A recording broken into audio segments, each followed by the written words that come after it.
I love this game! No, I don't actually, because it's a Monday and I'm a Toon fan. Obviously, I'm not on 100 grand a week like Patrice, so... But then again, at least I'm not actually on the door like ever. But to be fair to him, if someone was giving me a grief like they did to him, I would probably show Michael switch in music to him as well. So I'm on your side, Ebra. Don't worry, son. But buongiorno. Welcome to Magpie Mondays.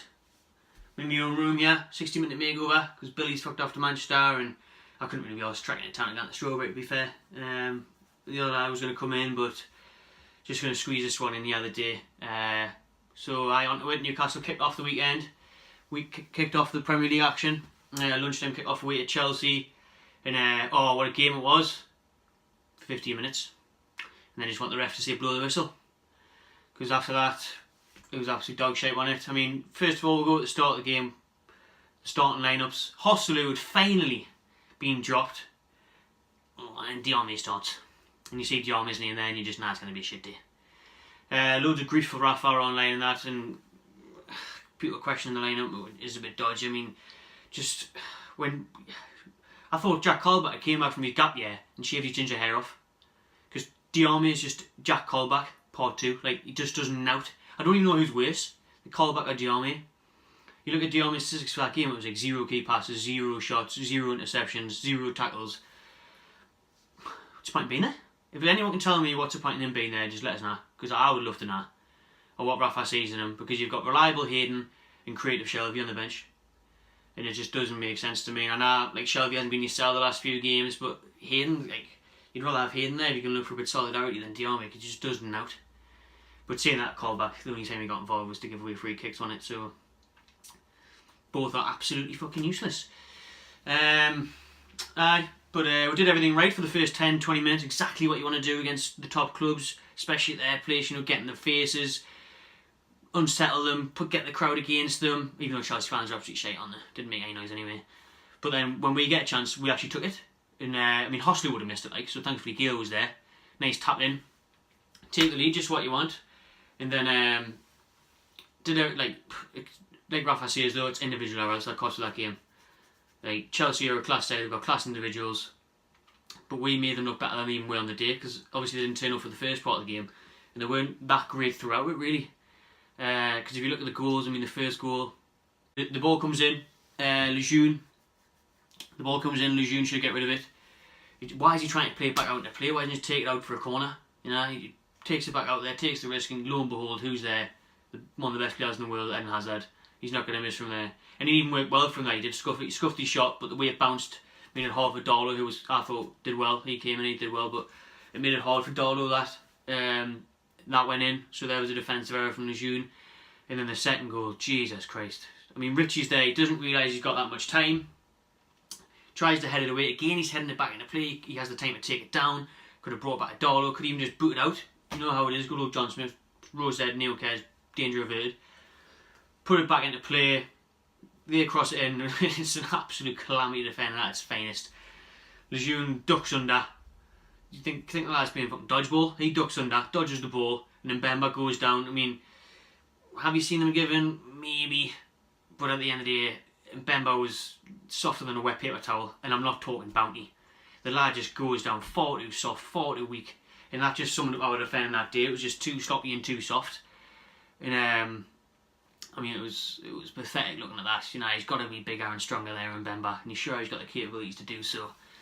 And then again, Richie has a nightmare part 2, gives away the penalty, lunges in, a right decision to do that. Lejeune's behind him, he's got to stand his ground. And then again, Hazard, best player on the pitch on the day, one of the best in the league. Cheeky little dink, cheeky little bastard. Down the middle, knee chance, and that's it. It was game over from there. But it's not games like Saturday just gone. That's gonna judge our season. You know, it's games like Brighton, Swansea, West Ham. Games like that where we need to be picking up points. And even this weekend at home to Leicester, like, what a huge game that is going to be now. Because we're worlds apart from the likes of Chelsea and that. We all know that. We're not expecting anything. That was like the most predictable scoreline, like 3-1, something like that, going to a place like Stamford Bridge. So it's Leicester at home next. I'd be lying if I was looking forward to it. I would be, because they're unfair at the minute. They're doing well. Vardy and Mahrez were bang at it again. you know how shocking our defending's been lately. How woeful we've looked up front lately, so you can just see them making it. I'm going to go 2-1 either way. I'm going to try and be optimistic and see we might get 2-1 or we might get a draw.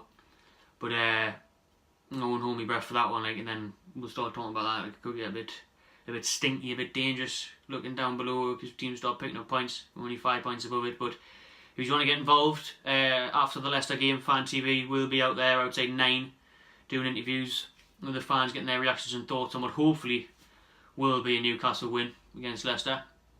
But moving on, down the road, and it's not called the Stadium of Shite for no reason, is it, lads? Shite on the pitch, shite in the stands. What the fuck? All over the news yesterday, all over Twitter and that a Sunderland fan saying just take a shit on his seat in the stands. Anyone knows why? He's a Magpie Mini. Absolute mongs. Strange. Really strange. Funny as fuck though. And funny for us. Dirty protests all around at the stadium, like when it is getting that bad. Like even the manager's first game in charge couldn't even pick up a draw. Still got hammered at home. So that's the way it is down there at the Stadium of Shite. Going on to England. World Cup draw was a few days ago. Knee brown ale, devastating. World Cup draw was a few days ago. England comes out via the group of death.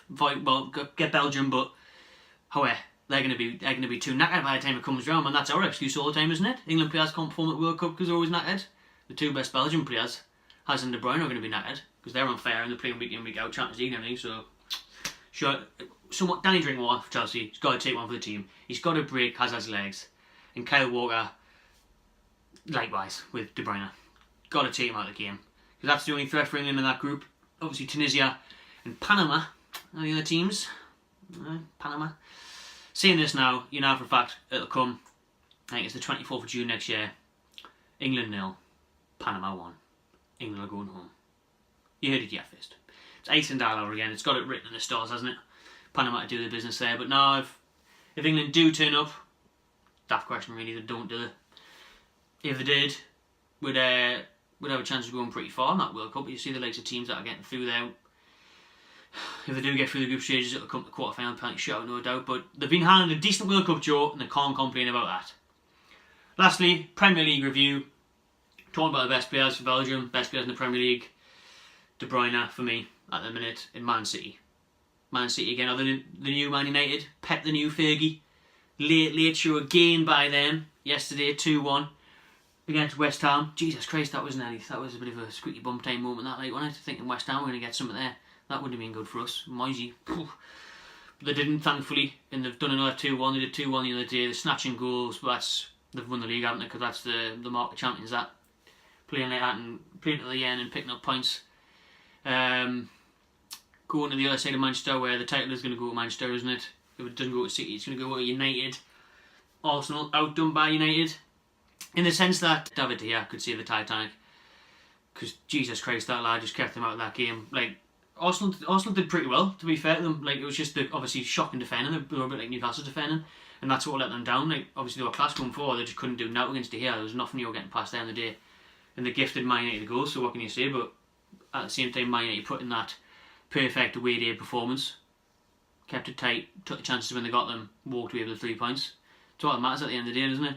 Arsenal, they can say, oh, look at that possession, shots on goal and everything, freak show by De Gea, but that's what happens at the end of the day. One of the best keepers in the world, and they've got them, so it's not going to be the first or the last time he does it for them, wins them games. Like to save a special mention. I'm not going to bang on here in the Premier League review. I think they're the two games really. Now else really happened in the weekend. Special mention to the Dudley boys. Alan Pardew and John Carver back in town. Best tag team since the Dudley boys. Good point. Good point, lads. Well done. Sums it all up, doesn't it? But their careers and so I get used to that. West Brom fans, you can most definitely get used to that. Really, really shit football under Pardew and Carver. No real fighting spirit. Players couldn't care. They don't really care. Oh, I feel sorry for you, honestly. Like, Pardew may have that effect that he does, and like a lot of managers do when they come into clubs where they get off to a good start. pulls wool over people's eyes, and then you go, what was it, 18, 20 odd games without even picking up a point like we did. So, not who you want really in a relegation scrap. Still confused why they got rid of Tony Pulis for Alan Pardew. And obviously a lot of West Brom fans have said it's been poor football and whatnot for a while in the Pulis, but when you're in a relegation fight, he's one of them that you call upon, isn't he? And I'd rather have him down the dugout than John Bloody Carver. Like, how he's ever getting a job ever again. We touched on this in our last podcast, but I'm not going into it again, but just he is shit. Really, really, really. That'll do it for this week's episode of Magpie Mondays, solo edition from Big Renty here.